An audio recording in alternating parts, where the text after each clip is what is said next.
Hello everyone. Today we will be discussing polity questions that were asked in UPPC's pre-2019 paper. So around 21 questions were asked this year, and if you have read Lakshmikant thoroughly, then these questions were solvable. So let's begin the paper. So the first question is, with reference to panchayats, which of the statement are correct? So the first statement is 50% seats shall be reserved for the women of SC and ST categories. So first of all, SC and ST categories की जो reservation है, that is in the proportion to their population.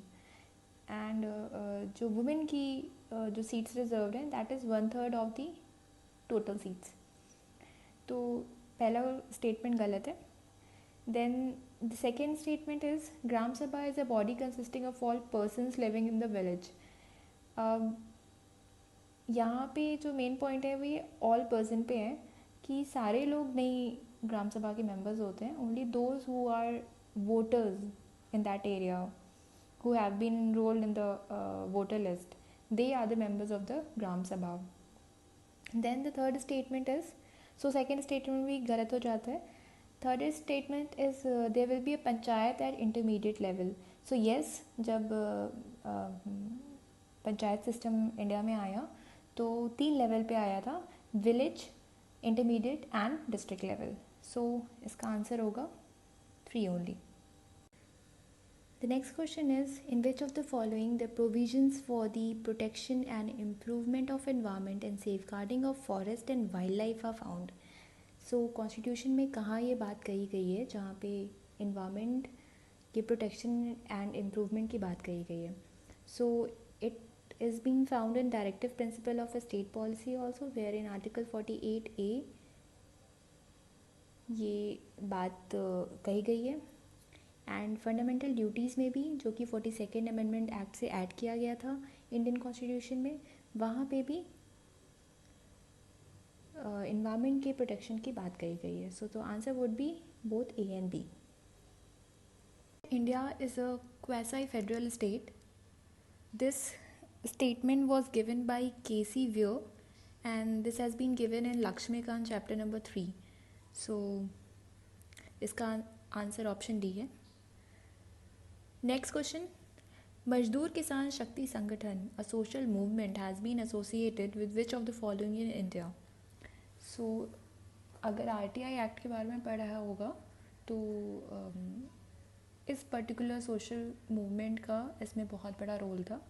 So the answer would be RTI Act. Next question is, with reference to the federal system in India, which of the following statements are correct? तो 2 statement दिए हुए हैं. First statement is, states have no right to secede from the union under the Constitution of India. And second statement is, just advocacy of secession will have the protection of freedom of expression. सो पहला statement सही है, because states के पास कोई भी ऐसा right नहीं है जिससे वो यूनियन से अलग हो सकें. And second statement is wrong, because चाहे वो जस्ट एडवोकेसी हो चाहे वो अनजस्ट हो, it is not allowed in Indian constitution. So states do not have any such right in this context. So correct option will B A, 1 only. Next question is about Article 162. So Article 162 किसके बारे में है? The correct option is extension of executive power of a state. Executive power of a state ये सिर्फ Article 154 में आता है. And condition of governor's office ये 158 में आता है. Term जो है वो 156 में आता है. So extension of executive power, this is the correct option. 161 जो है वो प्रेसिडेंट का जो पावर होता है टू ग्रांट पार्डन, तो वो होता है. And 162 is about extension of executive power of a state. Next question, what is the legal nature of the preamble? So preamble का लीगल नेचर हमारे कॉन्स्टिट्यूशन में क्या है? It is a part of constitution, right, but it is not enforceable और it is not justiciable in the courts. So the correct option is B. It is not enforceable. Next question, which of the following article was inserted by the 42nd Amendment Act? तो 42nd Amendment Act जो mini constitution भी कहते हैं India का, क्योंकि उसमें बहुत सारे चेंजेस हुए थे, तो उसमें DPSP में कौन से आर्टिकल्स ऐड किए गए थे? तो आर्टिकल्स तो बहुत सारे ऐड किए गए थे, लाइक आर्टिकल 39A भी ऐड किया गया था, 39 में चेंजेस किए गए थे. तो बट यहाँ पे पूछा जा रहा है कि which article was about to provide for the participation of workers in management, and that was article 43A. Okay, तो 45 जो है वो तो बच्चों से रिलेटेड है, एंड इसमें जो चेंजेस थे वो 86 अमेंडमेंट एक्ट से थे, एंड 38 में भी चेंजेस थे टू मिनिमाइज द इनइक्वालिटी, और वो 44th अमेंडमेंट एक्ट से थे. सो here the correct option is article 43A.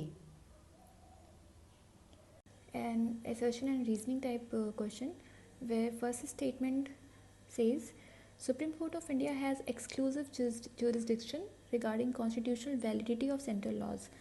तो ये स्टेटमेंट सही है, क्योंकि सुप्रीम कोर्ट के पास ओरिजिनल एंड एक्सक्लूसिव jurisdiction होता है regarding constitutional validity of central laws. So this statement is right, and second statement is the correct explanation, because Supreme Court is the guardian of the Indian Constitution. So the answer should be A.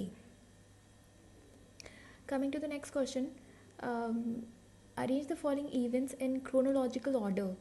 तो यहाँ पे 4 events दिए हुए हैं. Maharaja Hari Singh signed the instrument of accession, constitution of India was enforced, then Jammu Kashmir की जो sovereign constituent assembly थी उसने इंडिया के एसेशन को रेटिफाई किया, देन लास्ट स्टेटमेंट है जम्मू एंड कश्मीर का नया कॉन्स्टिट्यूशन कब आया था.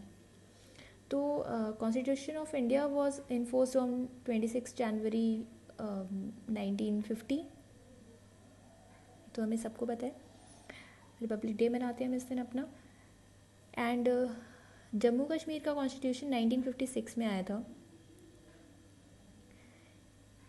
एंड महाराजा हरी सिंह ने जब आज़ादी के बाद 1947 के बाद में जब पाकिस्तान से इन्फिल्ट्रेशन हुआ और वहाँ पे सिचुएशन बिगड़ गई जम्मू कश्मीर में, तो महाराजा हरी सिंह ने इंडिया के पास मदद के लिए आए. तो उस टाइम पे वल्लभ भाई पटेल ने, जवाहरलाल नेहरू ने वीपी मेनन को भेजा वहाँ पे, एंड ये डिसाइड हुआ कि पहले आपको इंस्ट्रूमेंट ऑफ एसेशन साइन करना पड़ेगा, तभी जाके इंडिया आपकी हेल्प करेगी. तो ये हुआ था अक्टूबर 1947 में.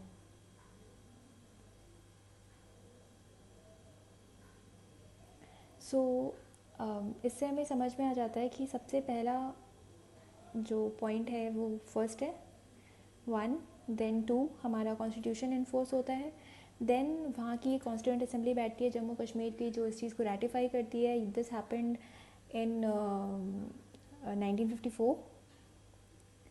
So the correct option will be 1, 2, 3 and 4. Next question is National Panchayati Raj Day in India is celebrated on. So the correct option is 24th April, क्योंकि 73rd अमेंडमेंट एक्ट से जो पंचायती राज को इनकॉर्पोरेट किया गया था कॉन्स्टिट्यूशन में, वो 24th अप्रैल 1993 को जाके इन्फोर्स हुआ था इंडिया में. So that is why we celebrate this day as national panchayati raj day in India. तो ये पंचायती राज से सेकंड क्वेश्चन था. Next question is in which year was the accounting separated from auditing and controller and auditor generals task only remain confined to auditing the government accounts. तो CAG में से जो accounting process था वो अलग कब हुआ, कौन से ईयर में, एंड जो CGA का फॉर्मेशन हुआ कंट्रोलर जनरल अकाउंट्स का, वो उसी टाइम हुआ था. तो ये हुआ था 1976 में. So the correct option is C. Next question, given below are 2 स्टेटमेंट्स, one is labelled as assertion and the other as reason. और अगेन एक असर्शन रीजनिंग टाइम क्वेश्चन है, और इसमें फंडामेंटल राइट के बारे में बात की गई है, आर्टिकल 30, जहाँ पे लिखा है कि constitution of India does not define the term minorities.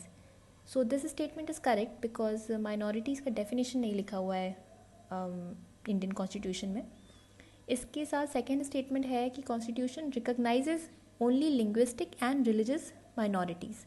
तो ये बात भी सही है कि लिंग्विस्टिक और रिलीजियस माइनॉरिटीज़ को ही कॉन्स्टिट्यूशन रिकॉग्नाइज करती है. पर ये करेक्ट एक्सप्लेनेशन इसलिए नहीं है क्योंकि माइनॉरिटी को तो अभी भी इन्होंने डिफाइन नहीं किया है. उन्होंने सिर्फ बोल दिया है कि लैंग्वेज के बेसिस पे या रिलीजन के बेसिस पे माइनॉरिटीज़ को रखा जाएगा.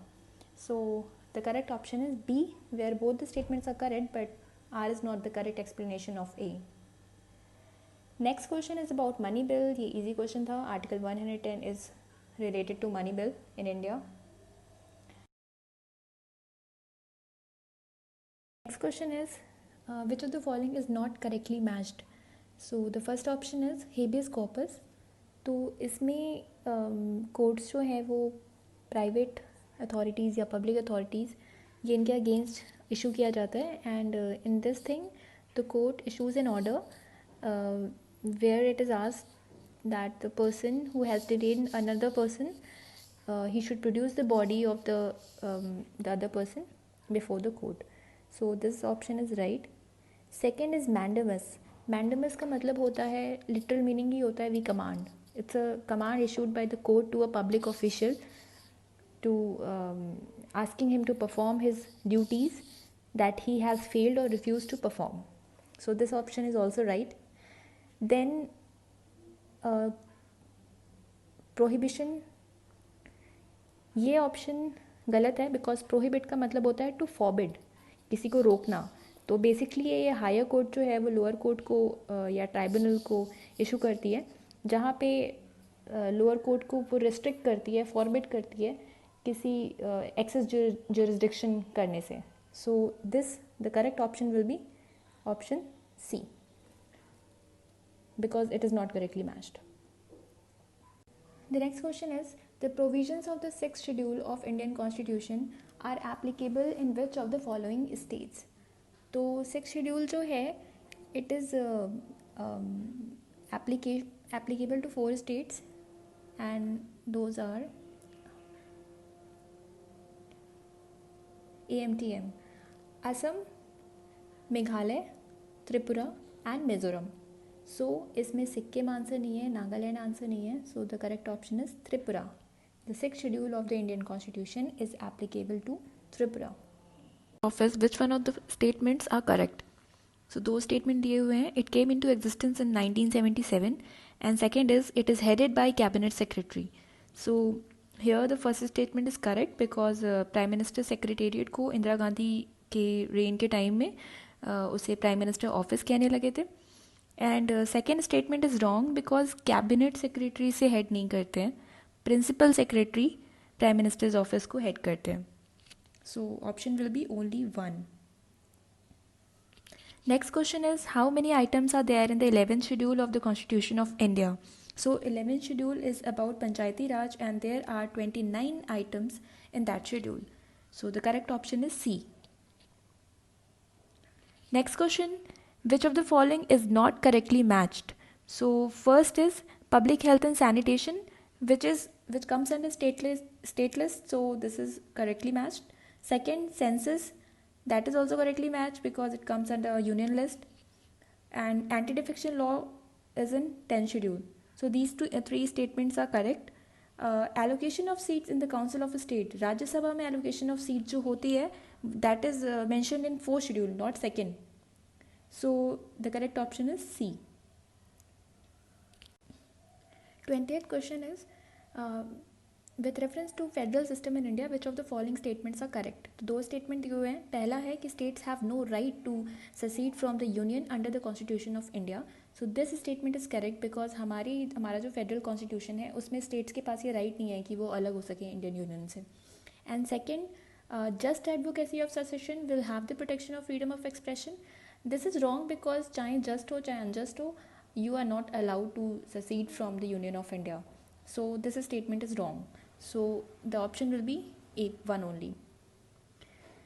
Next question is, arrange the following committees formed for small scale sector in the chronological order. So this question was a little bit difficult because if you are not knowing about these committees, then probably you wouldn't be able to solve this question. So here Karve committee जो small scale sector के लिए बनी थी, that was constituted in 1955. So this is the oldest committee here. And हाँ, पर एक बात है कि अगर आपको एक भी पता है कि कार्वे कमेटी जो है वो 1955 में बहुत पहले बनी थी, तो वहाँ से आप आ सकते हैं कि हाँ, option C is the correct answer. Otherwise, Nayak was formed in 1991, Abid Hussain was formed in 1988, and SS Kohli committee was formed in 2000. So latest SS Kohli committee है यहाँ पे.